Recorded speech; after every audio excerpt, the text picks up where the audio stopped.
Salmon fishing in the Yemen connects with A Course in Miracles through a theme ACIM returns to constantly, the clash between control and trust. At first glance, the movie looks absurd, bringing salmon fishing to the desert.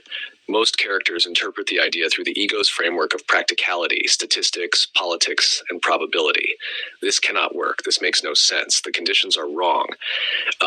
ACIM would recognize this immediately because the ego is deeply invested in defining reality through past limitations. The ego says reality is what has already been proven. Spirit says possibility is not limited by past conditioning.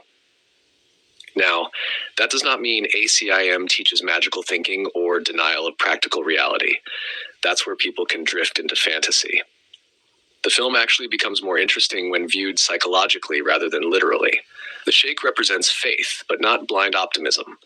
He embodies a willingness to live from inspiration rather than consensus perception. He sees the project less as fish logistics and more as a symbol of restoring meaning, cooperation, and vitality. In ACIM terms, he is less attached to form than to purpose. That distinction matters. The ego asks, will this succeed? Spirit asks, what is this for? Very different orientation. Dr. Frau Alfred Jones begins the film trapped in intellectual defensiveness. He trusts data more than intuition because data feels safer. His life is emotionally constrained, procedural, almost anesthetized. ACM would describe this as over-identification with the analytical self-concept. Not that intellect is bad, but intellect without openness becomes a defense against direct experience. Then the project starts undoing his rigid identity, not through argument, through participation. That's important. ACIM repeatedly emphasizes that transformation is experiential, not merely conceptual. The miracle is a shift in perception that becomes lived. The salmon themselves are symbolic too. Salmon move upstream against immense force toward their origin. From an ACM lens, that resembles the inward movement of awakening, returning towards source despite the current of conditioning. The ego flows toward distraction, survival identity, external validation, conflict. Spirit moves upstream toward remembrance, not through force, but through alignment. There's also a strong ACM theme around joining across seeming opposites. The movie continually bridges East and West, science and faith, politics and sincerity, cynicism and wonder, personal ambition and shared purpose. ACM sees separation as the core illusion, so healing often appears as unlikely joining where the ego predicted incompatibility. Even the impossible project itself becomes a forgiveness classroom. Why? Because everyone projects onto it. Politicians use it, media distorts it, skeptics attack it, dreamers romanticize it. The external salmon project becomes a screen for internal beliefs.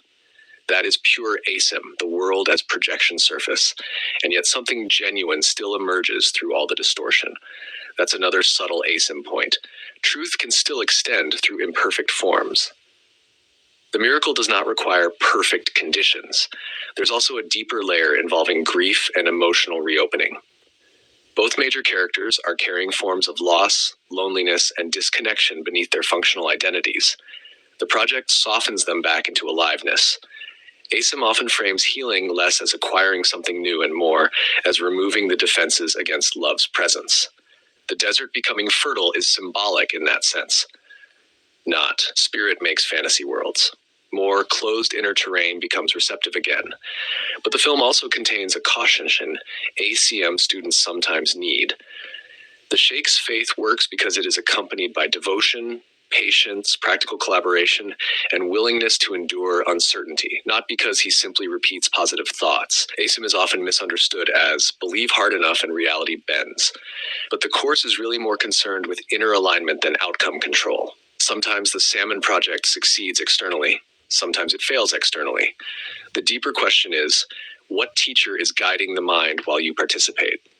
Fear, control, specialness, or trust joining, openness, and extension? In that sense, the salmon swimming upstream become almost an ACIM symbol of the mind remembering its way home, not by conquering the river, but by no longer belonging entirely to the current.